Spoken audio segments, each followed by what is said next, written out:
Shihabuddin Ahmad ibn Majid al-Najid was the navigator, cartographer, and scholar who became famously known in the West as the first Arab seaman for reportedly having guided the mid-15th century Portuguese navigator Vasco da Gama on his pioneering journey to India.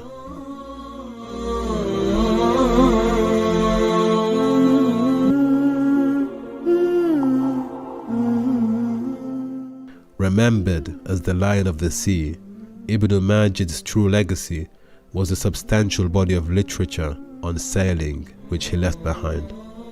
Among his many books on oceanography, his famous book entitled The Book of Benefits on the Principles of Seamanship is considered his magnum opus. Ibn Majid authorized many other books on the movement of ships, which helped people on the Persian Gulf to reach the coast of India, East Africa, and other destinations.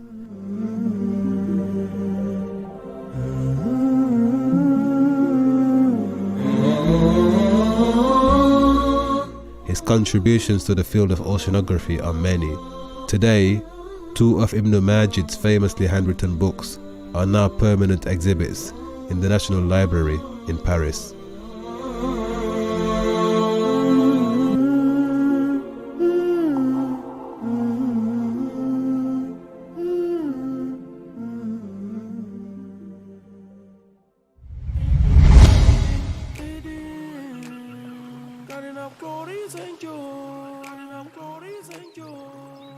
Do you want it? Gardens of paradise, you can have it. Eden, garden of paradise, Do you want it? Gardens of paradise, you can have it. Have you ever wished for a life full of joy? No sorrow, no sadness, no pain and no toil. Have you ever wished for an everlasting life? Companions. Hai, Assalamualaikum. Nama saya Bibi Zakira binti Sirajul Islam, memegang nama matrik BA181-10146. Di sini dapat dilihat seorang tokoh pelayar dunia, iaitu Ibnu Majid dalam ilmu pelayaran. Dapat dilihat di sini daripada segi latar belakang Ibnu Majid. Ibnu Majid adalah dilahirkan daripada keluarga seorang pelayar, di mana dapat dilihat bapa Ibnu Majid adalah seorang kapten laut antara dua pantai, iaitu pantai Ajam dan pantai Arab. Pelayaran bapanya telah direkodkan dalam satu naskah, iaitu Uruzatihi al-Hijaziyah.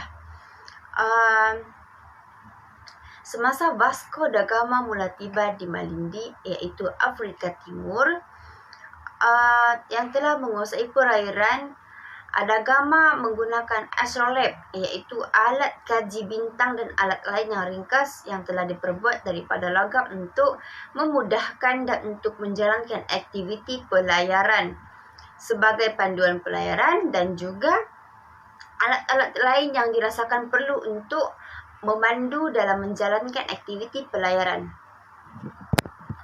Ibnu Majid juga telah memperoleh kepakaran dan pengetahuan yang sangat luas dalam ilmu pelayaran.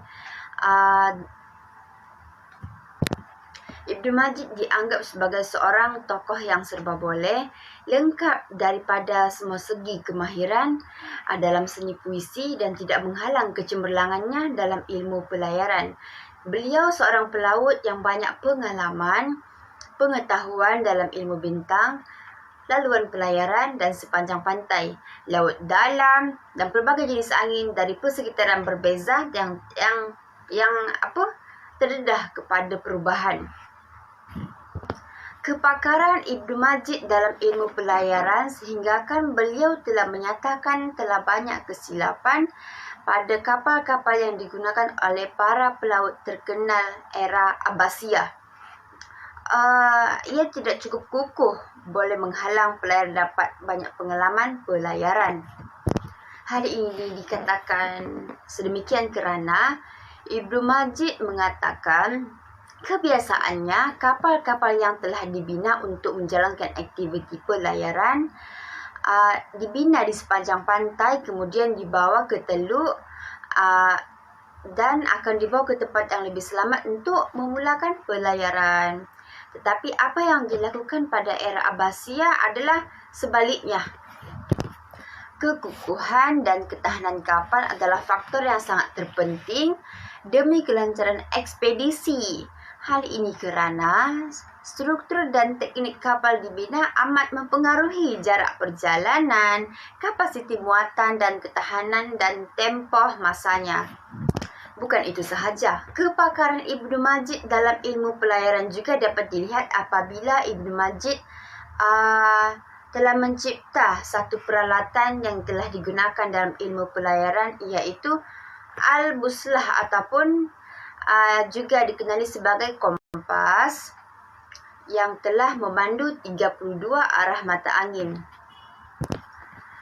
Vasco da Gama sendiri mengakui pelayar Arab telah terlebih dahulu menggunakan kompas dalam ilmu pelayaran. Dapat dilihat di sini, pelayar-pelayar Arab adalah pelayar yang terlebih dahulu melakukan aktiviti pelayaran berbanding aktiviti pelayaran yang telah dilakukan di dunia barat.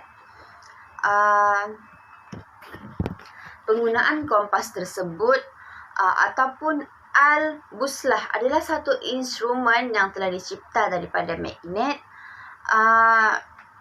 yang telah dibangunkan pada abad ke-9 Hijrah.